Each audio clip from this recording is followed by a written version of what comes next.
City Literary Arts Society, and to the New Westminster Library for having me here. So what I want to do tonight, it is a workshop.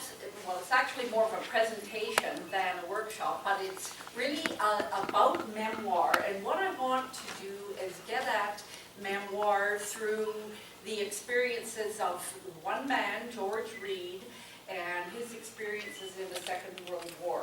So what is a memoir? Anybody know what a memoir is? Somebody's story. Somebody's life story. Okay. Well, it's not a biography, it's more a certain part of their life. Right. Written up. Okay, so that's exactly right. An autobiography is if you write your entire story from birth up until the present time. Biography, which is really what I wrote with In Veronica's Garden. This was a British aristocrat. It was her story from the time she was born until literally the day she passed away. So that's a biography. And a memoir is what George Reed wrote. And I'll tell you a little bit about George.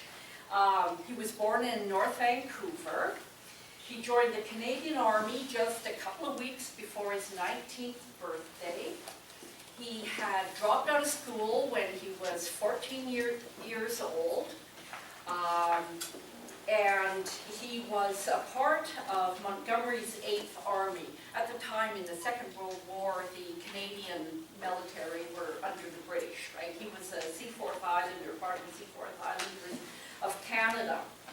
He was a Bren gunner, and then he became a scout, which meant that he went, forward and behind the enemy lines. And he was a sniper as well, so that was, as George will tell you, a very stressful kind of situation that he was in. He was part of the invasion of Sicily, and in October 1943, he was captured by the Germans in a little town in Italy. And he spent the next 8 months in 8 different prisoner of war camps. So that's a lot of what his book is about.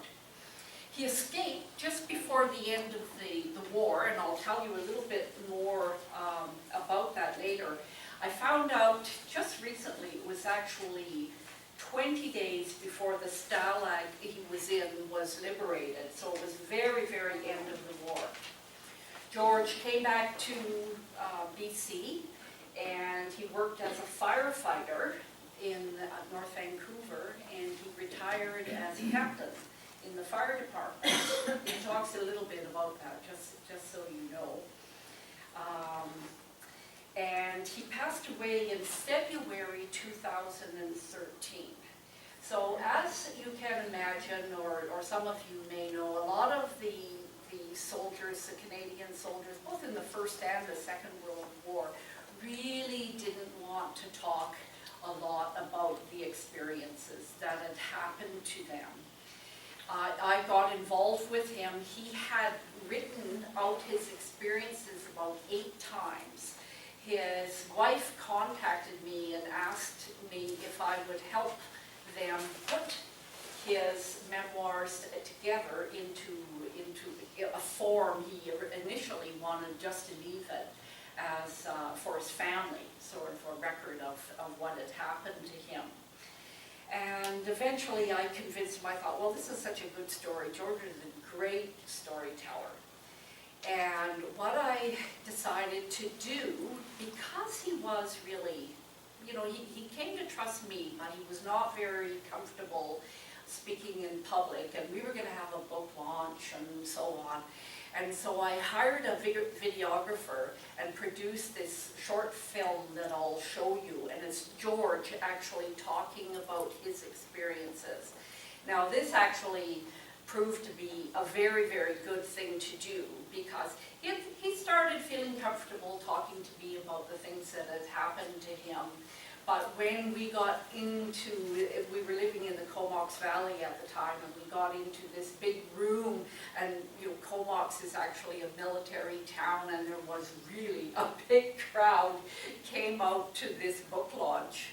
And what happened was I showed the film, and I said people could ask George questions afterwards. And what happened was I sat at one end of the table, we had a microphone in between us. He sat there, and he would look at me. People would ask a question from the audience, and I would have to ask him again, partly because he's a little hard of hearing, you'll see that, but also partly it could be sort of like, it was the two of us sitting at the front of the room, and all those people over there, we could just kind of pretend they weren't there. We ended up going and doing a lot of public speaking. He did a lot of public speaking, starting with the school kids. And George actually really got into this in a big way. At first he was really nervous, but he really started to really enjoy these talks. So I'll let you see George. I can answer any questions you have immediately about the film, and we'll take a short break, and I'll talk more about the process and the challenges of working with someone with a memoir, and the kinds of things that you might want to consider in your own